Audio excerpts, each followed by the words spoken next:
these explorers asked these little boys, say, here, taste this candy. Gave them some candy. So you like that? Said, yeah. Say, good. Tell you what, give me those marbles, I'll give you some more candy. And they did that. And the explorers went off, and they discovered that these shiny rocks were large, uncut diamonds. The little boys did not have enough awareness to know what they had in their hands.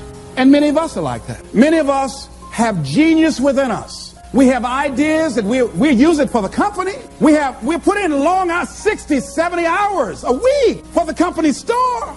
We'll break our backs for the company. But when it comes to us, when it comes to using our genius in our own behalf, taking a chance with our own creativeness, acting on our own dreams and ideas, somewhere along the line we get paralyzed. We find some reason not to do it. Oh, I did that. I'm not as good as they are. I don't have their education. I felt inferior because I never had a college education. So I felt inferior. I thought people with college education were the most intelligent people in the world. And I felt inferior and intimidated by them. So I wouldn't want to speak before people that had more education than I did. Why? Come on, Les, you can do that. Oh, no, I can't. Les, you're a good speaker, man. You can just communicate with people, period. Well, I'm not, there's just some things I just don't know. And can I pass? Get somebody else. I got a friend, man.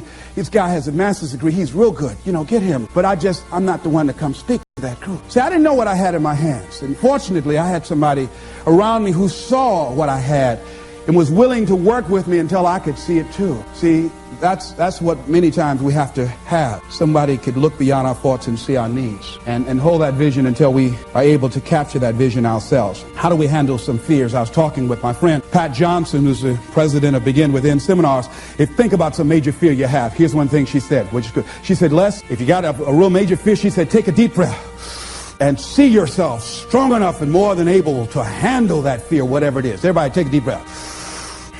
Whatever that feels, just feel that you have the strength and the power and the capacity to handle it. Another friend of mine named Ron Weiner, he says, when I'm confronted with a fear, I just practice the art of looking beyond the fear. I go behind it and see it already completed, see it already resolved. And then I carry myself accordingly as if it already is taken care of. That dispels the fear for me. Another friend of mine by the name of Jack Wilson said, when I experience fear, I think about when I was in Vietnam and what I handled back then, and I look at what I'm dealing with right now.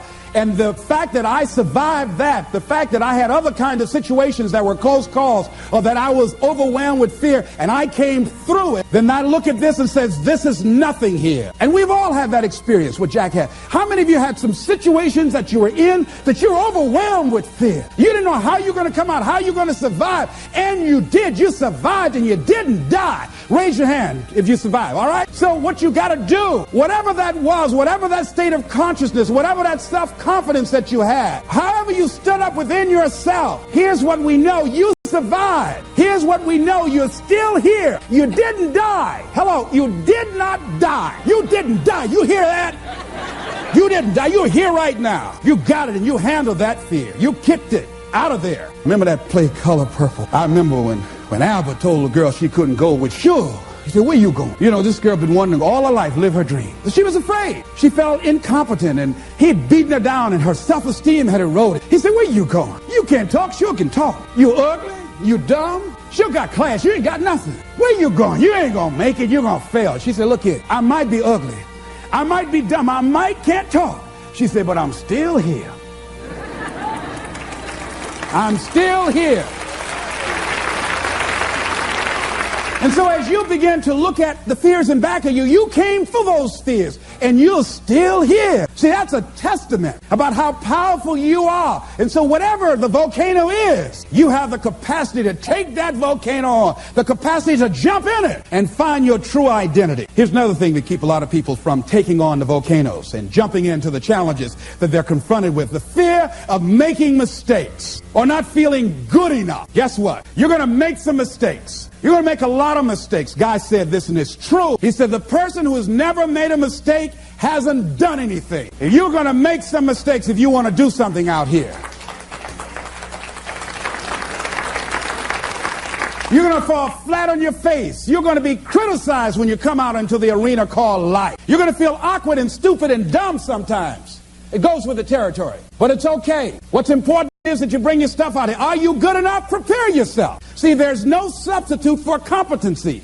A positive attitude won't get it. Being enthusiastic won't get it. So you got to prepare yourself. You've got to develop yourself. You've got to practice. You've got to work. You've got to do your homework. You've got to do your research. See, a lot of people have a yes, I can attitude, but a no, I can't aptitude. And competency builds confidence.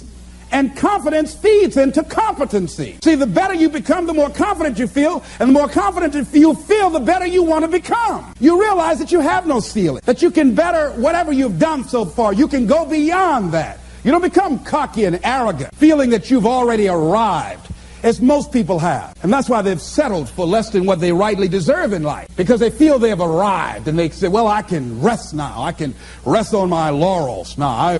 I've made it.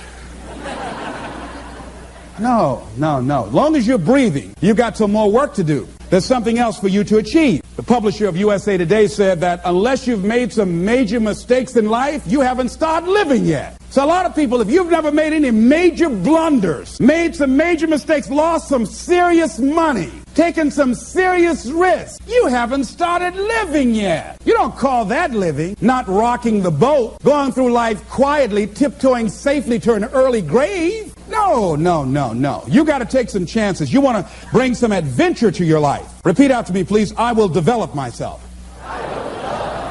Sharpen my skills. I'm good.